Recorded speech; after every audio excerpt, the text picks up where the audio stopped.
দক্ষিণ দিনাজপুর জেলার বালুরঘাট লোকসভা কেন্দ্র। এখানে লড়াই মূলত গতবারের বিজয়ী বিজেপি রাজ্য সভাপতি সুকান্ত মজুমদারের সঙ্গে তৃণমূলের বিপ্লব মিত্রের। সুকান্ত মজুমদার দ্বিতীয়বার লড়ছেন এই কেন্দ্রে। বুধবার সুকান্ত বালুরঘাট লোকসভার অন্তর্গত গঙ্গারামপুর বিধানসভায় প্রচার সারেন। এলাকায় একটি হরিনাম সংকীর্তনের অনুষ্ঠানেও যোগ দেন তিনি। সেখানেই তিনি সরব হন তৃণমূল প্রার্থীর বিরুদ্ধে। আপনার গঙ্গারামপুরের জন্য উনি কি করেছেন ভোট দেওয়ার আগে একটা প্রশ্ন করেছেন। বাড়ির জন্য অনেক কিছু করেছেন। ভাই চেয়ারম্যান, কোন ভাই পিপি, একটা চালকল, এই নিজের পরিবার ছাড়া এরা জীবনে কিছু বোঝেনি। আগামী দিনেও নিজের পরিবার ছাড়া কিছু বুঝবে না। 5 বছর আপনাদের আশীর্বাদে সাংসদ থাকার পরে বুক ঠুকে বলতে পারি একজনের আঙুল তুলে বলার ক্ষমতা নেই যে সুকান্ত মজুমদার নিজের পরিবারের জন্য এটা করেছে।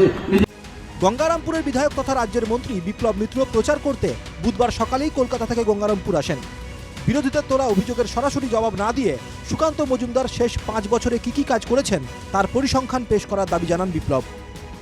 মানুষের স্বার্থে কি কাজ করেছেন তিনি বলুন। আর আমি এখানটায় রাজ্যের এমএলএ হই এবং তারপর মন্ত্রিসভায় থেকে আমি মাত্র 2.5 বছরের মধ্যে কি কাজ করে দেখালাম। এই দুটোর উনি 5 বছরে কি কাজ করেছেন, কত টাকার কাজ করেছেন, আর আমি 2.5 বছরের মন্ত্রিত্বে এমএলএ হওয়ার পর আমি কি কাজ করলাম, এই দুটোর তুলনা মানুষের সামনে তুলে ধরব। 2021 সালে প্রথমবার বিধায়ক হয়েছিলেন বিপ্লব মিত্র। শাসক দল এবার তাঁকে লোকসভায় প্রার্থী করেছে। 2019 সালে লোকসভা নির্বাচনে বালুরঘাট লোকসভা যায় বিজেপির দখলে, কিন্তু 2 বছরের মধ্যেই পরিস্থিতির অনেকটা বদল হয়।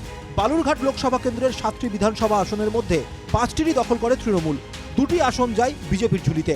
2021-এর ফলাফল দেখলে বালুরঘাটে খুব একটা স্বস্তিতে নেই বিজেপি। এখন দেখার সুকান্তকে সরিয়ে তৃণমূল প্রার্থী কোনো বিপ্লব ঘটাতে পারেন কিনা। দক্ষিণ দিনাজপুর থেকে সন্তু দাসের রিপোর্ট, এনকেটিভি বাংলা।